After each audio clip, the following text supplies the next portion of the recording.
So me and my friend were climbing Mount St. Helens. It's about 9,000 feet elevation.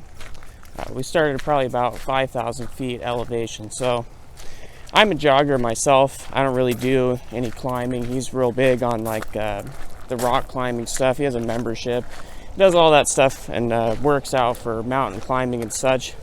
I don't do any of that. Sometimes I'll go climb the mountains and such with him, but this is pretty steep. Mount St. Helens is pretty intense. It was winter time. This is back in November. So we're climbing and we're probably about 8,000 feet elevation at that time. So we're closing in, we got about 1,000 feet elevation left. Really steep at this point. So I've got one crampon on, and if you don't know what that is, it's like spikes that goes on your shoe. And so I've got the one crampon on, so the other foot is really slick. It's really easy to fall, especially it's just all ice on top of it. Makes it much more difficult than if you had two. And he's got one on as well. We split them. It's kind of a last minute decision to just go all together anyway. And I'm in, pretty extreme pain at this point. I've just climbed about 5 hours straight up this mountain. And everything is burning. He goes ahead of me. He doesn't just sit back and go slow or anything. He just tries to get me to pick up the pace. I've got some major blisters kicking in on my feet because I don't wear those hiking boots. All sorts of issues. So we get to that 8,000 elevation point, and these other people we were kind of going with were kind of thinking about going back because there's a possible snowstorm. It's going to get dark. So it's going to get a lot more difficult if we decided to stay potentially. So he looks back and tells me, because I said, maybe we should not continue. Maybe we should just go back down. And he said, who climbs a mountain and doesn't go to the top?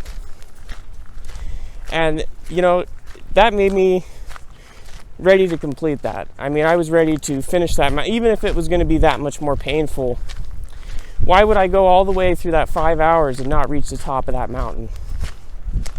Why would I do all that effort and all that energy and not finish climbing that mountain? So I'd been kicking around the idea of doing this YouTube for quite a while, and I have another friend. And, I'm telling him I'm doing the Toastmasters, I'm training, I'm trying to get better, I'm learning more personal development stuff to get better. And he calls me out for just having excuses and not starting the videos. He could be sitting there comforting me, going, oh, well, you can wait a little longer, wait till you get a little bit better. And the thing is just, I'm never going to be ready to just do it. You know what I mean? I have to just hop in and go do it. So things work the opposite. If you have negative people in your life, they're going to keep you down. They're not going to let you blossom. You want to tell them that you're going to do something great, they're not going to want to hear that. They're not doing something great themselves. They're not going to push you to do something better. One of the best quotes I've heard from someone was that people are like crabs in a bucket.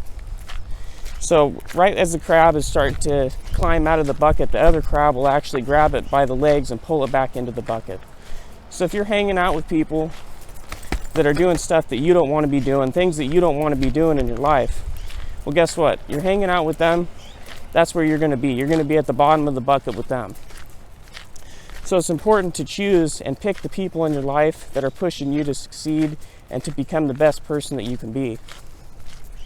It's not always easy to do. You have those friends that you've made, maybe you've been friends with them 10 years, 15 years, 20 years, but all they do is sit around and drink. Maybe they're watching TV.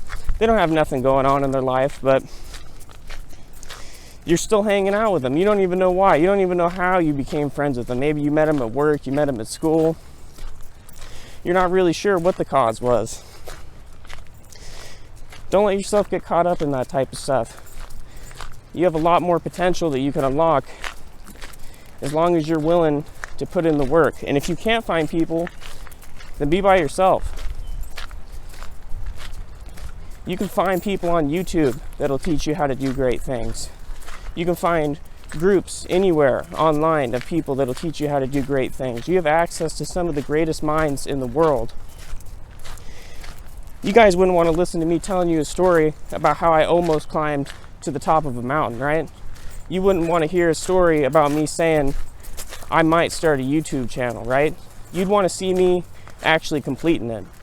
So why don't you want the same for yourself? Have a great day.